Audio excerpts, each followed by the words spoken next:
Welcome to day 11 of 5-Minute Skills. Today, we're diving into resilience. And let me tell you, this is a skill that truly separates good professionals from great ones, especially when the pressure is on. This isn't just a buzzword, it's a core skill for really thriving in today's workplace. So let's just jump right in. Imagine this, a huge, urgent project you're leading just completely fails. Or maybe the company's payments just stop. In that moment of pure chaos, what's your very first move? Because that initial reaction, it can define everything that comes next. And this is where it gets really interesting. See, most of us have a gut reaction. It's fast, it's emotional, it's driven by pure instinct. But the top professionals, they've trained themselves to have a resilient response. And this isn't about ignoring emotions. No, it's about channeling that energy into a structured, thoughtful process. So what is resilience really? Because it's not about being emotionally tough or just having a never give up kind of attitude. That's actually a pretty common myth, and honestly, it's not very helpful. True professional resilience is way more strategic than that. Here's the definition that really matters. Think of resilience as a skill, a structured process for finding answers when you're under pressure. It's not about surviving the chaos, it's about actively creating clarity right in the middle of it. All right, so how do high performers actually make that shift from chaos to clarity? Well, they consistently use two key behaviors to turn all that intense pressure into real, measurable progress. Let's break those down. It all starts right here. First, they fight that powerful urge for immediate action. Instead, they pause to define the actual problem. Then, once that problem is crystal clear, they structure the chaos.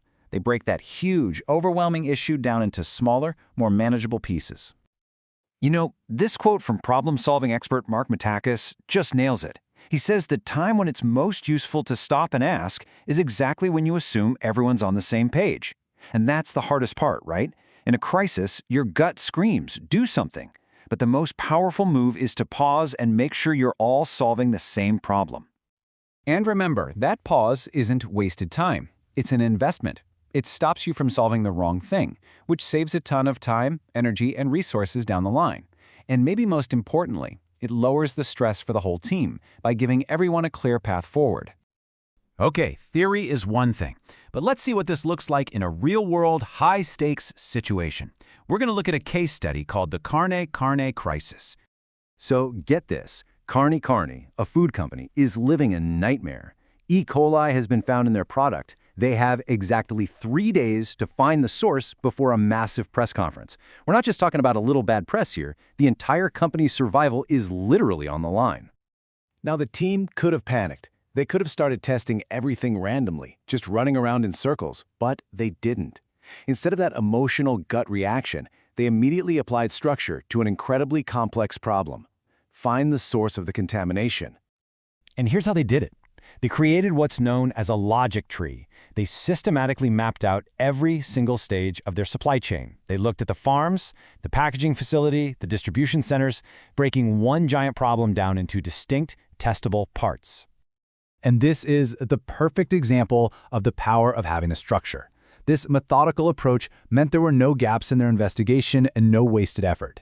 It allowed them to move fast and with confidence, finding the root cause because of their process, not just by getting lucky. So, the big question is, how can you start building this skill right now, today? Well, it all starts with changing the questions you ask yourself the moment you feel the pressure building. So here's your takeaway for today. The next time you feel that pressure mounting, that urge to just react, force yourself to pause, just for a minute, and mentally run through a super simple framework for defining the problem. I want you to focus on just these 3 questions. 1. What is the specific, measurable problem we're trying to solve? 2. Who are all the stakeholders and what's important to them? And 3. What does a successful outcome actually look like? Answering these 3 questions is an absolute game changer. This simple act of asking questions completely transforms your response. You go from being reactive to being strategic. And that is the very foundation of resilience, leading with clarity, not just reacting to chaos. Which brings us to this final, really important question. Is resilience something you're born with or something you can build? Well, the answer from top performers is clear. No, you are not born with it. Resilience is not a personality trait.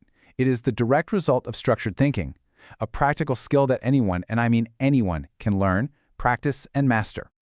And that's our look at resilience for day 11. If you found this helpful, I really hope you'll join me for day 12 to continue building your professional skills. Thanks for watching.